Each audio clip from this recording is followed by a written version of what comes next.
Hello everyone and welcome back. This is Angela from beginninggenealogist.com. How's everybody today? I want to talk today about paper. How to manage all of that paper. Okay, so what do I mean, right? As a beginner, one of the things that you may say already initially, hey, I'm a very, very organized person. I like everything in its place. Well, very quickly, you're going to amass a large collection of paper that you did not have before. And it's going to be very important for the beginning that you think about how to manage that paper. What am I talking about? Census records, vital records, that's birth, marriage, death records. I'm talking about records from courthouses that eventually you're going to get with some time. That would be estate records, tax records, probate records, wills, a number of things, deeds, just a number of things that are going to come into your possession. And of course there are those family papers you already have, those old diplomas, insurance papers, licenses, obituaries, news clippings, photographs, and on and on and on. Well, and there are different types of records that you're going to have, and at some point you're just going to say, my gosh, this paper is taking over my space. What should you do? First, you should determine your method. I recommend one of two types of storing your paper. Either use a filing system, a filing cabinet, you know, with the pull-out drawer.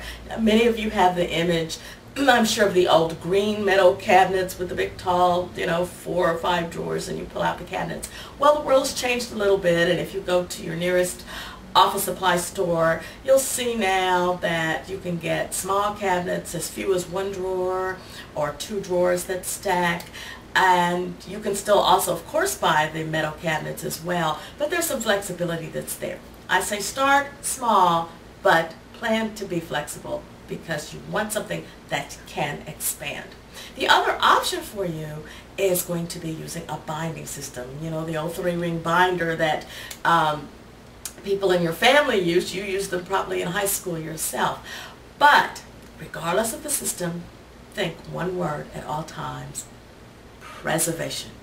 By preservation, that means you're going to try and protect every document that you have. How do you protect them? 2 words: acid-free. That means that if you're using a filing system and you're going to put your documents on each person neatly in a folder, that folder that you're going to have that's touching your document will be acid-free. If you are going to use the binding method, using a 3-ring binder, and I recommend using maybe one that's 2 to 3 inches wide, at least as a beginner. Trust me, you will expand and start to acquire new binders as well. I have certain binders for different families that I research because I like using a binding system. But again, think acid-free, think preservation.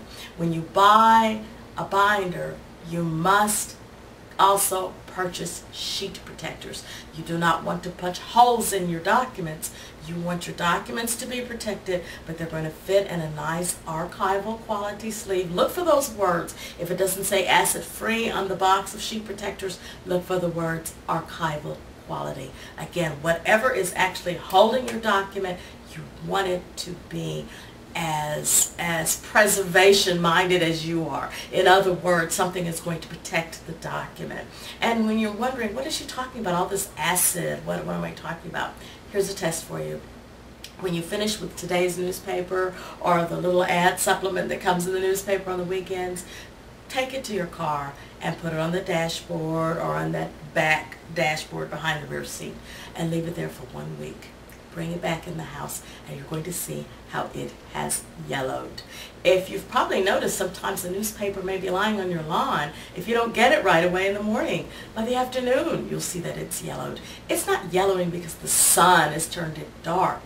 It is actually a chemical reaction. The acid in the newsprint is responding to the light coming from the sun that's making that change take place in the paper. Your documents can do that as well. So you want to store them in a nice place, and you don't want to have them lying around where sunlight can get to them.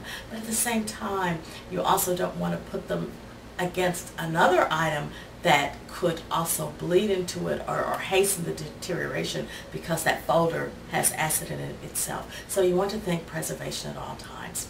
Also, as you're doing this, as I said, you determine your method. You want to keep some flexibility. Don't forget that as you are using one method, it may require occasionally that you use another method as well. I use binders most of the time, but sometimes I have to use folders because I acquire a lot of legal documents.